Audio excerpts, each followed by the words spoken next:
Hi, everyone. Welcome to the Tax Facts Lunch and Learn, hosted by the Wyoming Tax Facts and the Equality State Policy Center. My name is Marissa Carpio, and I'm the Policy Director of the Equality State Policy Center. ESPC is a nonpartisan, nonprofit organization advocating for fair elections and transparent government for all of Wyoming's communities. I will be assisting with questions and conversations that arise among the audience during the webinar. Please use the Q&A feature to ask the speakers any questions. There is an option to submit anonymously if you would not like your name attached to that question. You can also use the chat feature to share resources and reactions and participate in the conversation further. Please remain respectful in the chat and remember that this is not a confidential feature. And with that, I'll pass it along to Sue Summers to introduce ourselves and the speakers today. Hi, everyone. I'm Sue Summers. I'm a founder of Wyoming Tax Facts. We are Wyomingites committed to a stable economic future for our state by increasing tax literacy in our communities and promoting tax reform. Our website is wyomingtaxfacts.org. And I am really delighted to welcome our speakers today, Senator Taryn Nethercott and Representative Dan Zwonitzer. Senator Nethercott's Wyoming roots run 5 generations deep as a lawyer who advocates for the businesses and people of Wyoming. Her roles as a committed community member and state senator are a natural fit. She is in her 2nd term in the Wyoming Senate, representing District 4, Laramie County. Nethercott serves on the Senate Appropriations Committee and has also chaired the Senate Judiciary Committee. Representative Dan Zwonitzer has served House District 43, Laramie County, in the Wyoming legislature since 2005. At age 24, he was one of the youngest legislators ever elected to that body. Dan has served on nearly all 12 legislative standing committees and countless task forces and select committees, with an emphasis on ag, corporations, and revenue. He currently chairs Labor, Health, and Social Services and is a member of the Revenue Committee. And now I'd like to let our speakers take it away. How about if we start with Senator Nethercott? Well, wonderful. Thank you for that warm introduction. It is great to be here with everyone over this lunch hour learning about Wyoming tax facts and how the state of Wyoming does its budgeting and appropriations and how we generate revenue across this state. So thanks for being with us and taking the time to learn so much about the future of our great state and how we currently do business in the Wyoming legislature. So as indicated by Ms. Summers, I serve on the Appropriations Committee, and I also serve on the Capital Finance and Investments Committee. So 2 very important functions of your Wyoming legislature that work together, in addition to Representative Zwonitzer's service on the Revenue Committee in creating a balanced budget for the people of Wyoming, which is something we are constitutionally obligated to do. So a good reminder of our federal government, which is obviously trillions of dollars in debt. I'm sure some of you may have that debt calculator constantly at work. What's important to recognize, and I think be very proud of here for the state of Wyoming, is we have zero debt. And so all of the appropriations that we make, or the money that we spend, or the construction projects that we take, is all done through savings or revenues generated. And we don't take any loans or bonds, and we have no debt. So really kind of big picture understanding of how well off Wyoming is and how responsibly we budget and save in order to do long-term projects and big expenditures that our state needs and requires. So I'll go ahead and start with a slide that I think is really helpful for a general understanding of the state budgeting process, which is called, the slide is called Historical Appropriations of All Funds. The source of this document comes from the Legislative Services Office. They created it, and it's found in our data book, which also can be obtained online on the Wyoming Legislature's website. And this slide demonstrates the historical overall total appropriations that go into the state budget on a biennium basis. So what does that mean, and what does the Appropriations Committee do? Kind of real simply, the Appropriations Committee is the legislative committee that spends the state's money to create a budget. And the Appropriations Committee is made up of legislators, and they receive requests and information from the executive branch through the governor and the governor's directors and state agencies in order to craft a balanced budget in order to meet the needs for the people of Wyoming. And we operate on a biennium budget, which means planning for 2 years. And so when you see on this bar chart here, you'll see it in designations of 2 years, going back to 2003 to 2004, to the most recent biennium budget of 2023 to 2024. And you can see there those historical trends in spending. Obviously, those numbers have gone up in the last 20 years as a result of inflation, increased revenues, and increased costs of operation, just as it has for everyone else. I think what's interesting when you look at this slide is the spending of general fund dollars, and you can see that there in the dark blue portion of the bar chart. General funds is really the state's checkbook, or the operating funds of state government. And that's what we use to pay for the general expenditures or operations of government. And so as an appropriator that's trying to create a balanced budget, I want to be very mindful of those general fund dollars, that they don't go too high, but also are appropriated or allocated or spent in a way that meets the needs of the people of Wyoming.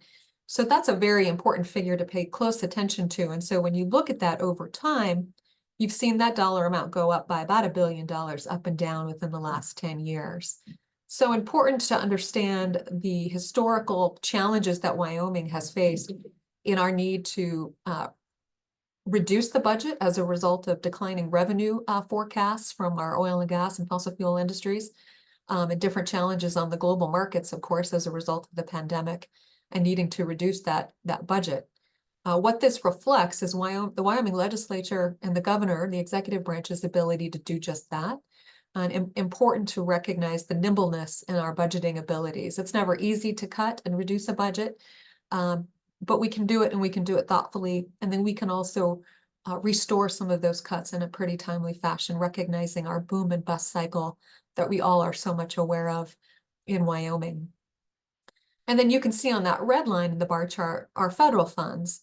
And so that always turns into somewhat of a big political conversation of how much federal dollars the state of Wyoming receives. And some people think we receive too much and shouldn't receive any at all. And some people believe that it would be prudent for the state to enact further policies to receive more federal dollars. But quite frankly, looking at that over time, we've remained pretty stable about the federal funds that we've received, and also then allocate or appropriate and use. So really important there. Other funds, that's where you see that yellow piece of the bar chart, where you see kind of varying revenues. And that other funds amount really comes from different savings account that the legislature has created, that the Appropriations Committee typically creates, or other sources of revenue that we may receive generally from our revenue picture, which Representative Zwonitzer will speak about. So that should help provide this historical appropriations of all funds. And so we just completed this budget session, as most of you likely are aware. And so what will the 25-26 biennium budget number look like or say? And it will be higher than what you see here. It will be around 10.6 billion. So not too much higher than the 21-22 budget session, but right there where it needs to be, recognizing that the state has experienced pretty significant inflationary costs, just like everyone else has. And so that attributes to that increase. So we'll go ahead and change slides. For those of you that don't know, where does most of that money go? And so here's kind of an easy pie chart that demonstrates the big picture allocation or appropriation of those dollars across our state agencies. And the biggest taker is the Department of Health. And then the next is education. Well, the next is all others, which is a pretty big chunk of things, but that's the general operations of government. But the one other delineated item is education school finance. You can see that there. And then the gray pie chart is the Department of Administration and Information. And those are all the state employees. That's the Department of A&I. And that's where most of the state employees' budget is. You can see going down on the left side of that pie chart is then the University of Wyoming at $507 million per biennium. So those are the big expenditures there for the state. And so I think if you step back and you look, Wyoming is spending its primary dollars on health and education. And so one assessment for you to take a look at and think about is, do you think that's an appropriate use of state dollars? And do you appreciate and do you agree with those topics taking the top two priorities for our state dollars? All right, with that, we can change slides. So with that, I mentioned the Department of A&I, and this is kind of a sensitive subject to those of us on the Appropriations Committee and in the legislature who are regularly accused of growing government, and it just continues to increase. And so I always like to bring up this particular data point of the historical state authorized employees. And what this reflects is the number of state employees we have in state government. And so you can just see there very clearly that it's also remained pretty stable over time. And we're less than where we were 10 years ago or 15 years ago by about 700 employees. Of note, this last biennium, in this budget bill, we did increase employees by about 50 employees have been added to this particular biennium budget. So that was a big bump and a pretty high stakes decision, but we were convinced at the governor's request and many of his directors about the need for those employees that were primarily located into two departments. One is the Department of Environmental Quality, very important to all of our industries in this state who are interested in doing industrial type siting work, and they need the Department of Environmental Quality to approve those permits to make sure those projects get underway and we're able to create those revenues that Representative Zwonitzer will speak to, and also employ the workers across the state of Wyoming. So DEQ and the employees who work there are really part of that picture to get Wyoming operational and people working and revenue being generated.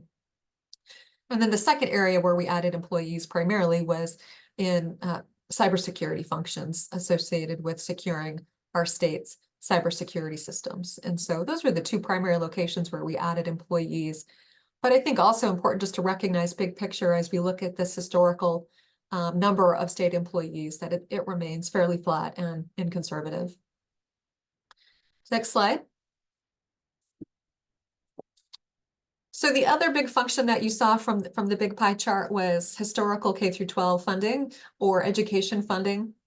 This last biennium budget includes about $2.5 billion for education in total. That's total education spending, $2.5 billion for education. So we're talking big dollars that Wyoming invests in its students. This particular graph reflects per pupil funding. And you may have heard that data point before, that Wyoming spends about $15,000 per student per year on K through 12 education costs.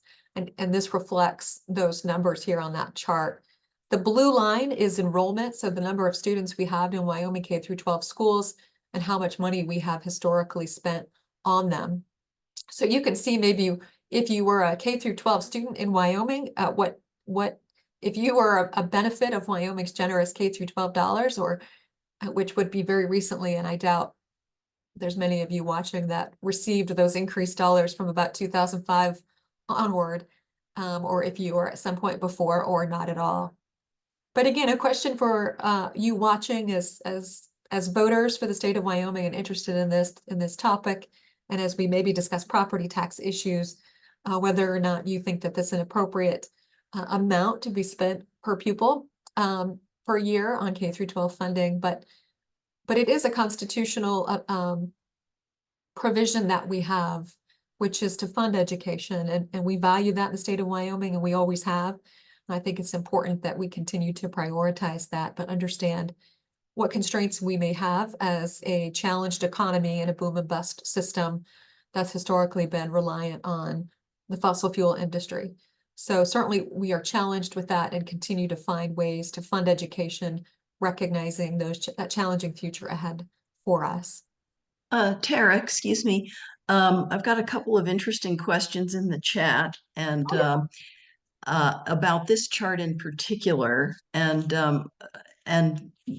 yeah, one thing I might note is that the increases appear to have really started jumping up about the time of the Campbell decisions, I'm guessing, which required us to fund education according to our Constitution better than we had been before. Does that ring true for you? And then I've got a couple other things I need to touch on. Not entirely, no, it doesn't ring true.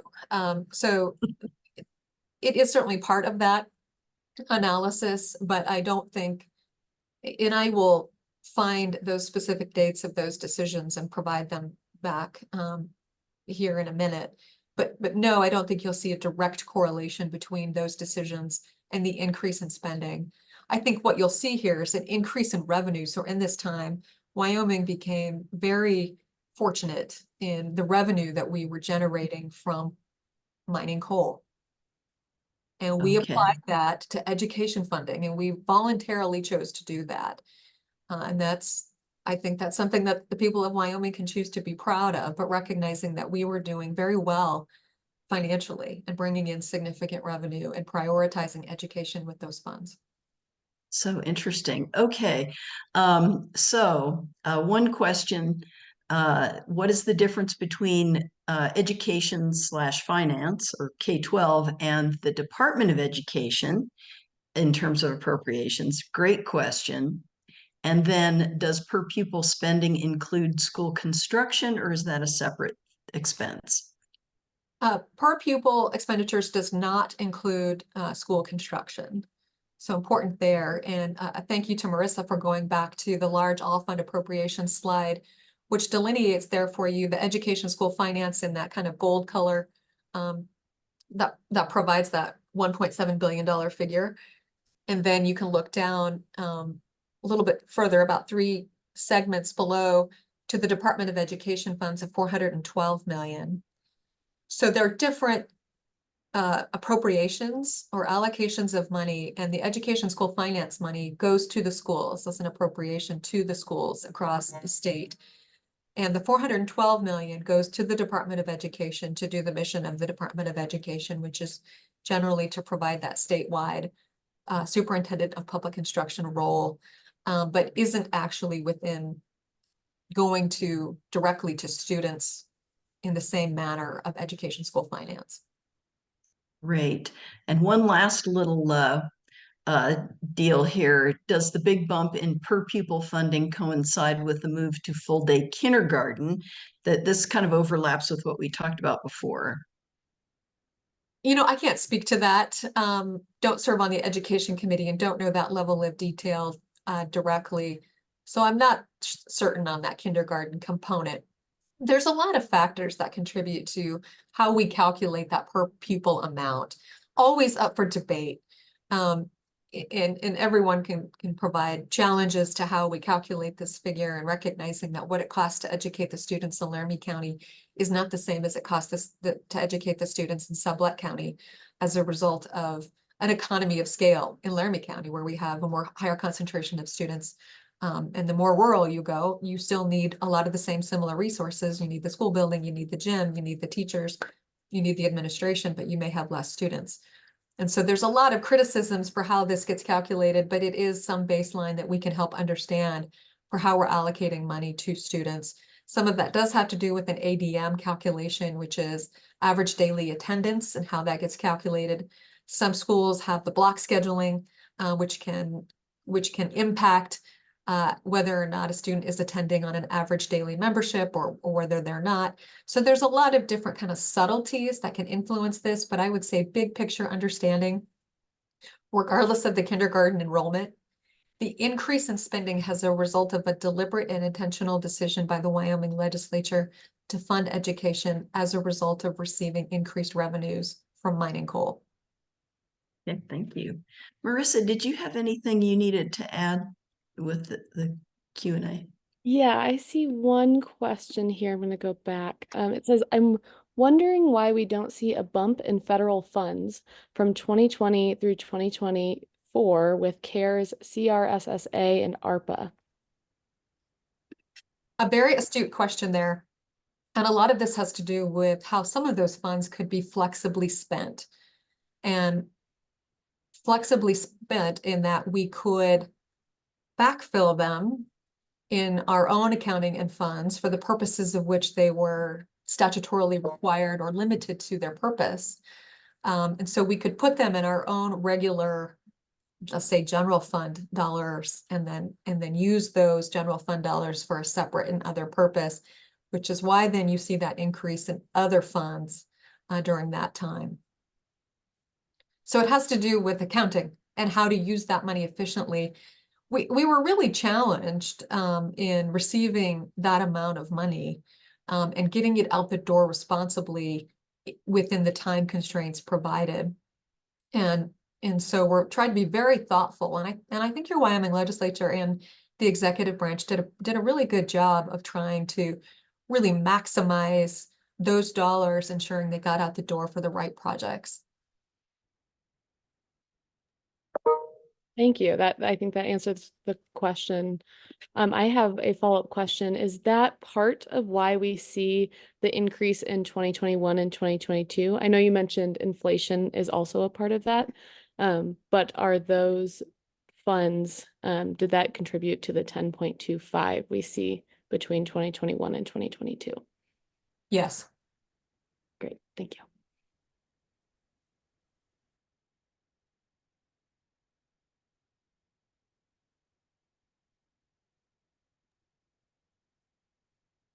All right, with that, I am happy to turn it over to the Representative Zwonitzer. Thanks, and thank you, Marissa and Sue, for having me today and do some lunch talk. Certainly more fun to talk about how to spend the money than how to raise the money. But let me give you maybe a 5 to 8 minute overview of kind of Wyoming's revenue streams and where we've been. So as you said, I'm currently the chairman of the Labor Health Committee, but I do also serve on the Revenue Committee and was the chairman of the Revenue Committee 4 years ago when we took that $1 billion shortfall immediately after COVID hit. And it was a very uncertain time about how bad the economy was going to get and what the big picture was on our revenue streams and our appropriations that year. So it was a couple $100 million in cuts we did. We were very fortunate in Wyoming to basically have that federal fund supplanted from the CARES Act and the ARPA funds. And so really this biennial budget is the first, I would call it, return to normal in about 10 years. So in 2016, we took a huge hit. We called it the perfect storm in the mineral industry, where coal, gas, and oil prices all drastically fell towards the end of 2016. And then we continued to cut up until 2020 when COVID happened. And so there are probably less than 20 of us left in the legislature, maybe 8 in the House, who remember what kind of stable budgeting looks like and the plan that we were on at least a decade ago. So I know many of you are familiar with the legislative session, and with many of our newer legislators, we continue to hear that money must be returned to the people. Any excess funding, should go back to the people, and we shouldn't overtax them. I think some of that just comes from a lot of our colleagues being very new and not fully understanding how quickly things can go downturn in Wyoming. And so this is a chart based on where the revenue comes from. And so you can see we get a portion from severance taxes, but we really get most of our money from either sales and use taxes or our investment income. And so our investment income is the money that we've put away now for 50 years in building the PMTF. It's going to hit 11 billion this year. And as you can see, in some of those years, it's somewhere between 25 to 35% of our budget. So when you see this criticism that the Wyoming legislature has been, putting money into savings accounts instead of giving it back to the people, kind of two things at play here. That money literally is saving our bacon and investment income of 30 to 35% of the general fund each year. And also we have a constitutional provision, actually two provisions, that we can't give money directly back to the people like, say, Alaska does. We can only give, money for necessary support of the poor. I think that's in Article 16, and then Article 3, Section 36, says you really can't give money to individuals for charitable or benevolent purposes. And so when you continue to hear this rhetoric that any extra money should go directly back to the people, what we've been doing now for 30 years, at least in Wyoming, and trying to save money is we're creating a long-term trust fund. So when the minerals are gone, or if we have another major investment hit, we can weather the storm. And so based on the constitutional provision and when you see how much that investment income is giving to our state, that's really where the revenues of Wyoming come from and why we do continue to save those when we have any excesses, because for those of us who've been here for a decade, we remember those 6 years of cutting budgets, laying off employees, hurting social service net programs throughout the state. So if you can go to the next slide, I just want to talk a little bit about where our revenue comes from. And obviously it's from oil, coal, and gas, other minerals. And so we normally say about half of the budget comes from the minerals industry when you include both severance taxes and sales and use taxes that come from that industry. And then 25 to 30% of our money comes from investment revenues. So the minerals industry, you can say, pays somewhere between 70 and 80% of Wyoming's revenues each year. So just a little bit of overview to see how drastic and volatile our revenue systems are. You can look there on oil. You can do all that accounting, but for every $10 change in a barrel of oil, it's about $115 million to Wyoming. So whether that oil goes up 10 bucks, we get another 115 million. If it goes down 10 bucks, we lose about 115 million across the board. Oil's about $80 today, which is great. It's projected to stay roughly at that level for the next couple of bienniums, we're hoping. It's been between 70 and 90, the last year. And so 80 is a pretty great stable place for us to be able to budget on long term. Natural gas, even more significantly, for every dollar change, it's about 130 million across the board. Natural gas is doing worse in pricing than we've had in a long time. When you look back at our slides on budgeting with that huge increase you had in basically 2008, 2009, that was primarily from natural gas. Actually, most of that per pupil funding when we had excess revenues started in the early 2000s with coal bed methane, which allowed us to reinvest in education, fix our schools, and then we got that extra bump from our natural gas prices going sky high, somewhat related to Hurricane Katrina taking out the facilities on the coast. We were seeing $37 natural gas for a couple of months in 2008. And then obviously coal, which is what has provided the foundation of Wyoming's education system and our economy now for over 100 years. You can see it's about $25 million for every dollar that coal goes up and down. Here a year ago, coal's in the high 300s. We're down to about 125 now. And so it should be no surprise to many of the people who've been in Wyoming for a long time.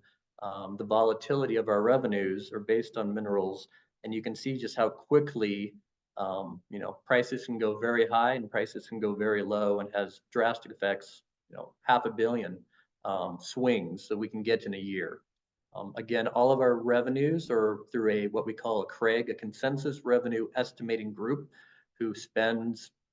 They basically project what the revenues will be, and we budget on those projections. We don't actually have the money at the time. So that's the difficulty in getting the money in to appropriate it, is our revenue streams are so volatile. If you go to the next slide, real fast for me, just a little bit, and we talk about, well, where does the money come from and how, can we change our tax structure? We had a lot of talk, and I'm sure we will today, about our revenue streams. But when people say, hey, can't you just raise a cigarette tax or, the tax on liquor? The big players, right? We have a two-legged stool in Wyoming. It's sales tax and property tax, because we don't have an income tax. And so you'll see, in the fiscal year 2026 coming up, we estimate that 1 penny, and again, Wyoming charges 4 cents, 4 pennies for the state, and then your individual counties can charge right now up to 3 cents more. Nobody's done the full 3 cents, but many counties have done at least 2 more, a general purpose and a specific purpose. But each 1 cent can be, 237 million across the board for all of Wyoming. So when we had bills this year to say, hey, we don't have to pay property tax if we increase the sales tax 2 cents, that would cover everybody's property tax, correct? But we may be putting, all of our eggs in one basket on our already volatile revenue streams. So I always think this is just a great kind of reminder. It's called revenue enhancement options because we would never use the T word in the legislature. But we did have some bills there at the bottom. You can see our assessment ratio is at 9.5% on residential. We had some bills this year to limit that or drop that down to 8.9 or 8.4. That roughly says, hey, we have to backfill the counties between 80 and $100 million. And so in all this talk about property tax relief, that local revenue goes to your schools primarily, also community colleges for those counties that have a community college, your libraries, your county weed and pest, all of your special districts. And so the constant battle in maybe we should reduce property tax, should we reduce the money that's going to your local counties and your schools, or should the legislature have to make that up from really sales tax dollars or investment income? And that's a major issue we struggle with in the legislature is, should you be giving money to backfill the counties from sales tax dollars or investment income when all that money stays local?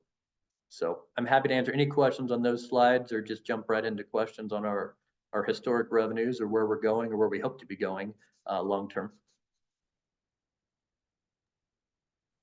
We do have some questions in the Q&A, Dan and Tara, and the first question goes to something that we were discussing earlier because I had asked this, I think, myself.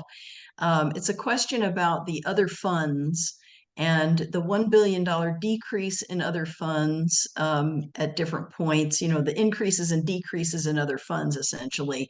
Is that due to a limited number of changes, or are there many, many moving parts? Yes. So that huge spike, as Senator Nethercott said, is really from some of those federal acts, the CARES Fund, and how we invested.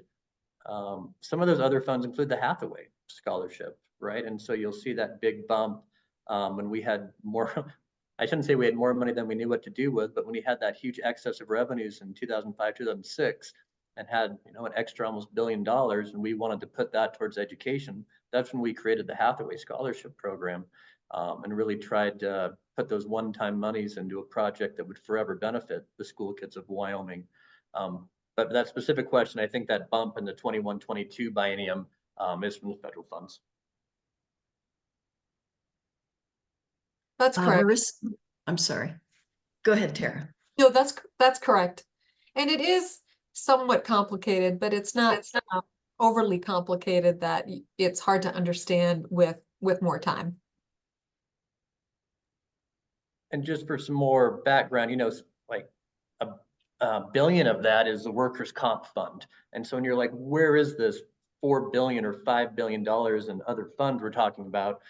These are the large funds that have specific designations for buildings, for workforce programs, et cetera. So they're not easily able to be manipulated in the legislature. They are statutorily created that fund unemployment insurance or workers' comp, other areas of state government where funds come in and funds come out, but they're not quite in the immediate purview of the legislature or the appropriations committee every year. And I would just remind everyone that this particular chart is really is an attempt to be a very simplified version of just understanding big picture. How much money does it cost to fund state government, and how much does the appropriations committee either appropriate or allocate? And I think allocate is an appropriate term instead of appropriate. Appropriate suggests spending. And I prefer to use the term allocate because a great deal of these billions of dollars in a biennium budget are just how the funds get allocated, and sometimes internally as a result of how we do state accounting or government accounting, where when one state agency uses the motor pool for vehicles, it comes out of their budget, but it's going into the state motor pool, and so it's all within the state of Wyoming's accounting. It's all within the same pots of money, but we have to authorize the spending over here and then reallocate it over there. And so it looks like an appropriation, but really it's allocation of kind of state funds, including savings. So when we choose to take monies and put them into savings, that's considered an appropriation.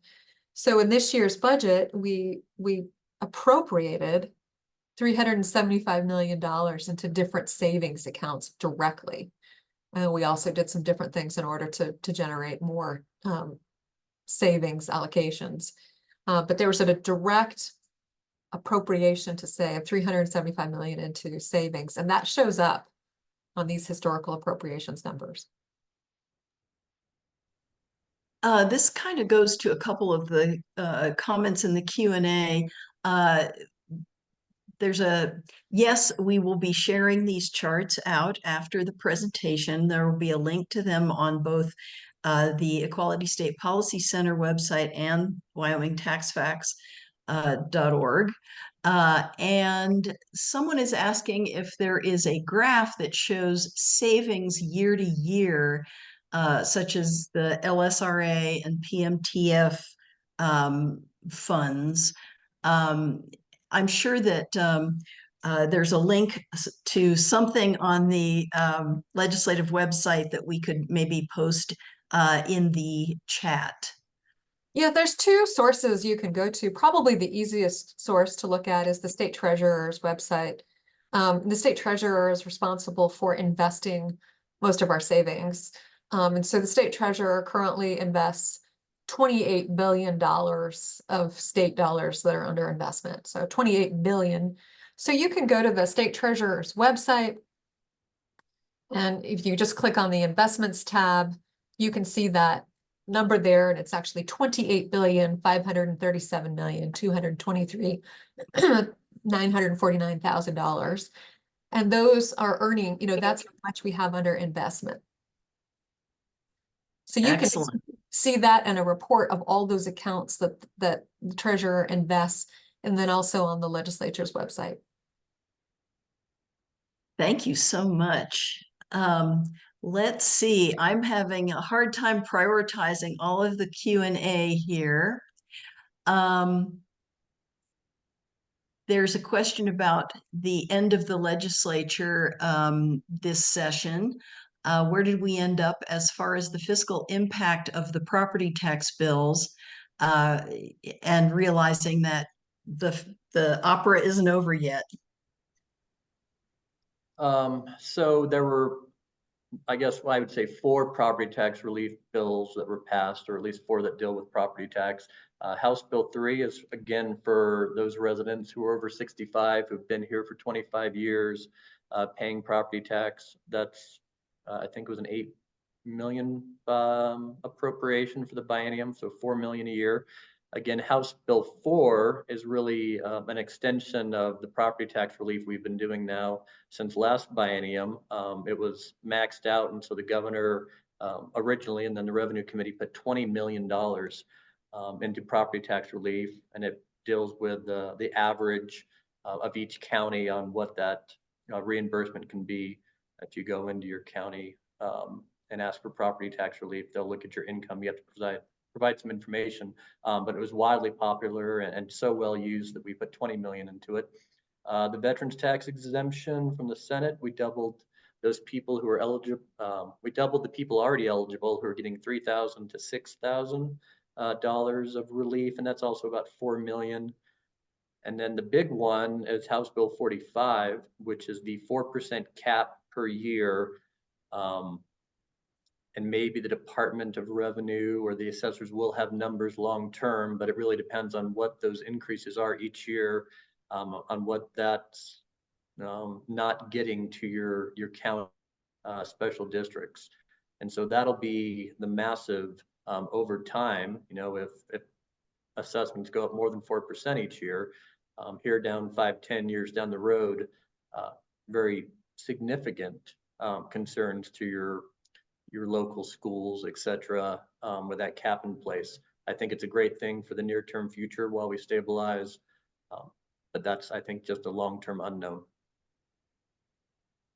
I think the estimates for House Bill 45 for 2025 property tax, I mean, and these are estimates, but it's about a $9 million reduction in revenue generated to schools and cities, towns, and counties.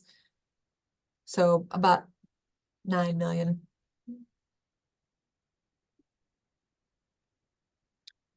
And in the big picture, some of these are, or maybe most of them are time limited expenditures. Is that right? And presumably the state can absorb that cost for now. House Bill 3 is time limited. That was the one for the over 65, been here 25 years. House Bill 4 is likely dependent on how much long-term the legislature wants to continue to put into that program. But I believe 45 and I don't remember the Senate file on the veterans doubling exemption to 6,000. I don't believe those are time limited. Mm-hmm. I see a question in here that is pretty interesting, given it is an election year and our appropriations and revenue committees might look a little different in 2025. So this question is to both of you, but we'll start with Representative Zwonitzer. Is there a training available for new members of the Revenue Committee to help them understand the magnitude and complexities of the state budget? And then we'll go to Senator Nethercott with the same question for appropriations. So I would say for next year, it's unknown, right? So the speaker will pick a revenue committee chairman, as will the Senate president. For this biennium, we were fortunate to have Steve Harshman as a revenue chairman, who was previously the appropriations chairman for a couple of terms and spent a decade on the appropriations committee. So he certainly offered multiple information sessions, brought in speakers from the Taxpayers Association, Department of Revenue. Certainly Director Henson made herself and her staff available for any of the new revenue committee members, which we did have a significant number of new legislators across the board, including on the revenue committee. So there is information. I think both the Taxpayers Association and the department, as well as your County Assessors Association, have been very forthcoming and saying anything you need from us, please let us know. I think various legislators took them up on that offer and some did not. So I think that training and information is always available for legislators who want to learn more and really dig into it. For a lot of freshmen, it's just overwhelming to try to understand all of the accounts in the big picture with everything else going on. So, but no, we did a diligent job of trying to educate and inform the revenue committee members this biennium of how the process works.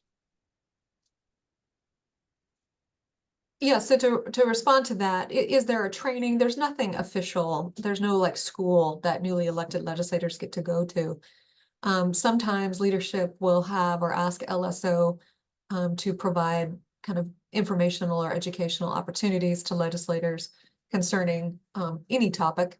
But certainly appropriations and revenue is one of those on school finance, right? But there's no, okay, you've been elected, now you get to go to legislator school. That doesn't happen, and it's very independent on the legislature and their desire or ability or time to give to that.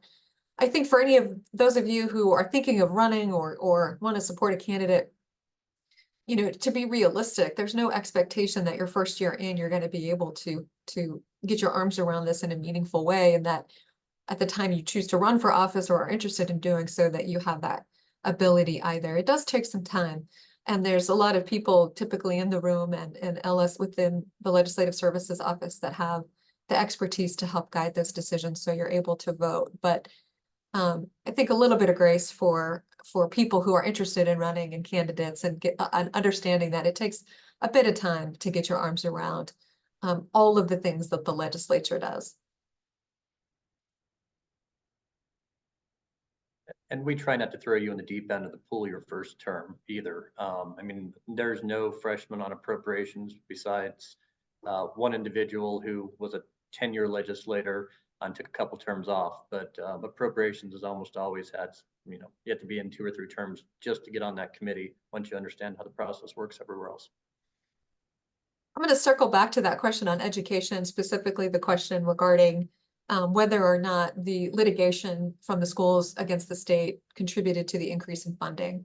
I think when you look at the dates associated with when those Supreme Court decisions were decided, there does appear to be a correlation between that increase in the chart. However, I want to emphasize my statement that I made before.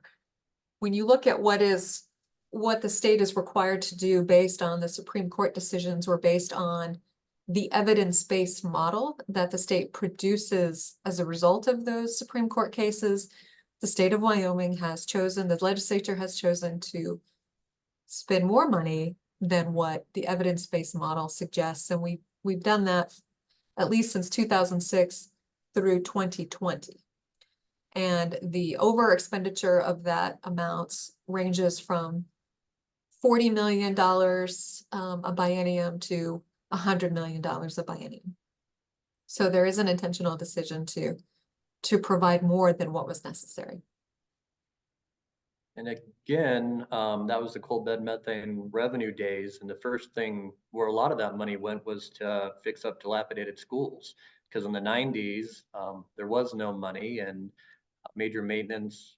We were at the point where we just had to build new schools across the board for several years. We started the School Facilities Commission, et cetera, with that money, really trying to get many of our schools in disrepair, fixed up. And we had an amazing job in those 10 years of bringing many up to code and finally kind of establishing a process moving forward.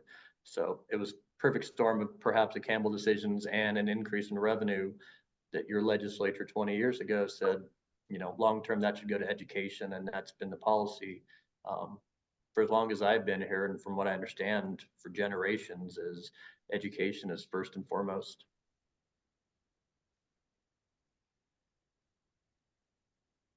I'm going to pick up a question that touches on our tax. I won't call it a tax burden because I consider taxes a responsibility. But it's often said in this question, it's often in services for each dollar we pay in taxes. Is that an accurate ratio? And that's a really good question, because various entities have tried to create, have tried to address that, what that ratio means.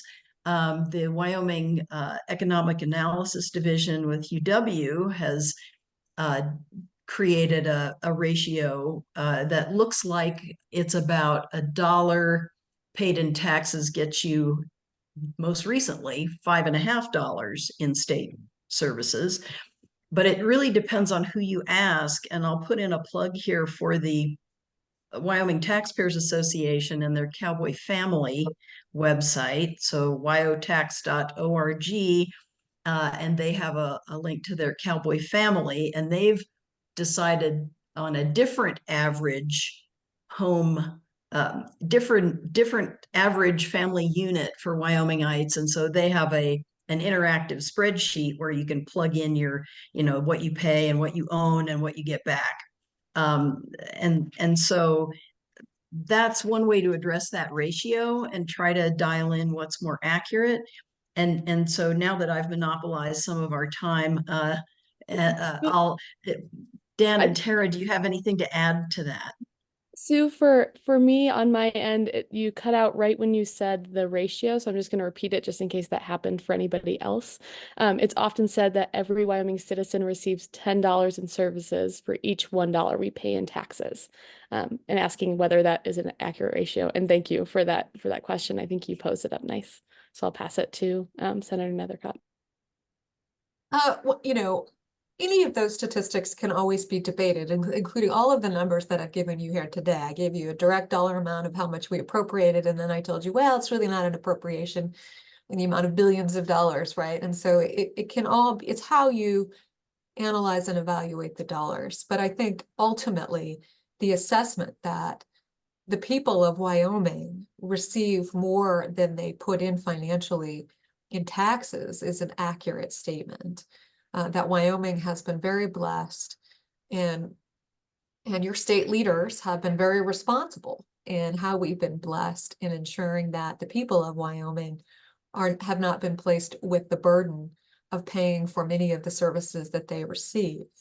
The question of whether or not that's sustainable is one that we are constantly evaluating, and whether or not that's good tax policy for stability and for long-term planning for a growing state and a changing economy. But those are questions that we continue to evaluate. But yes, the Wyoming people receive more in-state services than what they pay for in taxes. By far. I mean, we have what, the 47th lowest property tax comparatively. We have one of the lowest statewide sales taxes for those states that have sales tax, and we have no income tax. I mean, I think you look in any of the data books, Wyoming is always in the top 5 on at least tax burdened states in the country, which suggests to, I think, many other people want to move and especially retire to Wyoming. Long term, we have some, I think, severe impacts to our demographics. With our aging population, we continue to lose our 20 to 40-year-olds, and we're continuing to gain all of our population from those over 64. So you look at the long-term 20-year trends, our economy is not sustainable under the model we're currently pursuing. And so that's why we are investing in education and trying to invest in economic development, because people who've lived in other states, they know they get a really good deal in Wyoming when they move here. I hear it all the time from my constituents and the retirees. People love to retire to Wyoming, but we have to do something to fix our tax policy because we're all living on the same mineral industry pie. And unless we can continue to build our investment revenues, a change in our tax policy will have to happen someday, although we've probably been saying that for 40 years as well.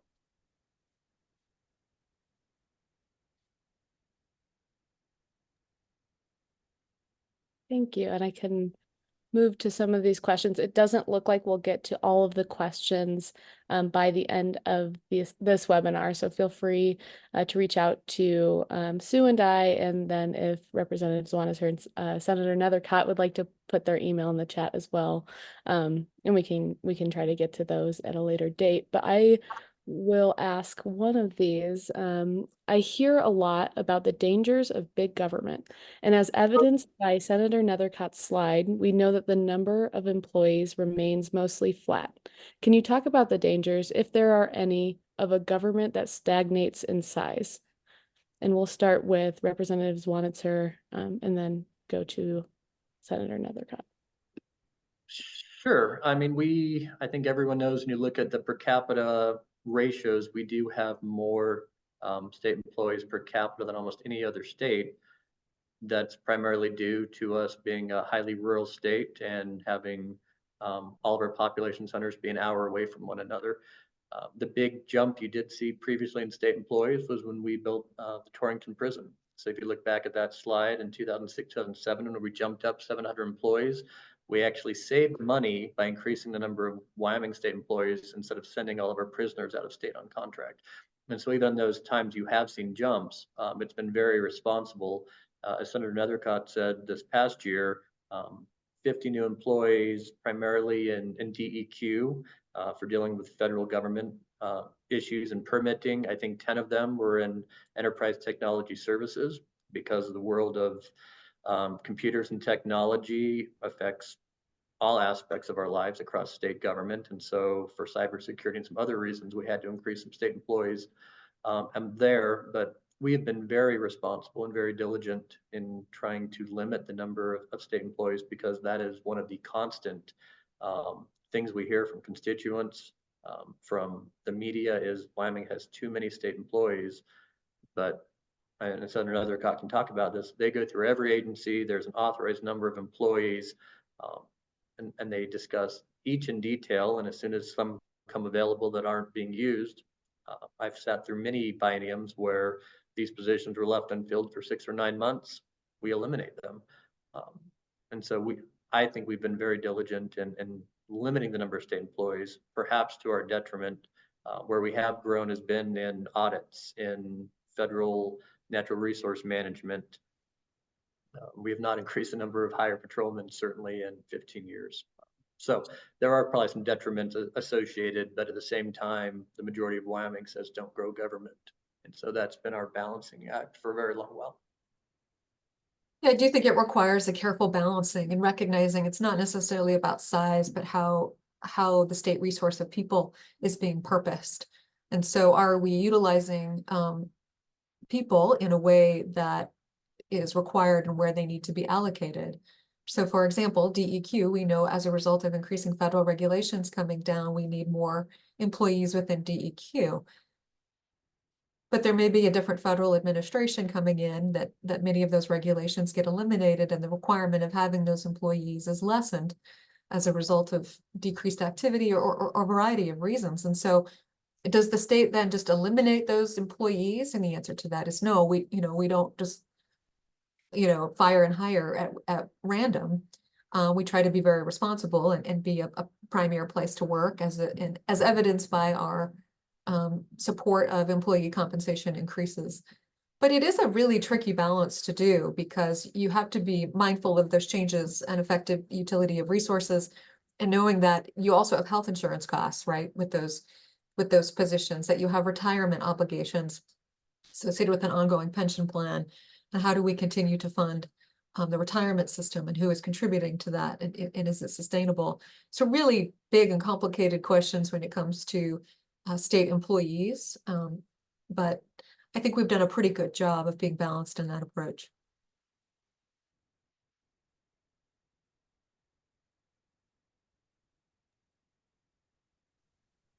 Other questions? Marissa, which ones would you like to pick for maybe our last one or two? Yeah, it seems like we might only have time for one more question. So this one touches on a couple of the Q&A submissions that we've got. But do you mind talking a little bit about speaking of balancing, I guess, about the difficulty of passing the budget, and maybe how that's ongoing and what that means for the future of our revenue and appropriations kind of back and forth workflow in the state legislature? And I'll start with Representative Zwonitzer. Well, I want to turn it over immediately to Senator Nethercott. She was, charged with taking over the Appropriations Committee this year, really without her desire to do so, and performed admirably all year, presented a budget, and then I think most of us know some things happened in the other body. But yeah, I would turn it over to her to discuss what the appropriations picture looks like for the next biennium. We finally got the revenue streams hopefully coming in. So yeah, let me turn it over.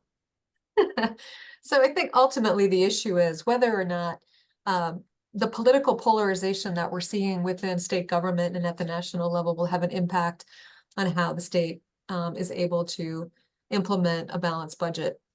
And certainly that is a challenge for the voters and people in Wyoming to consider and analyze as we come up on this election season in August. And so you have big decisions in front of you to determine whether or not you want to elect candidates that are more interested in enhancing that political polarization, or if they want to be measured lawmakers committed to doing the people's work. Those are choices for you to make, and I hope you make them responsibly. But yes, the political divisiveness will have an impact on how our revenue and appropriations operations and all matters of state government.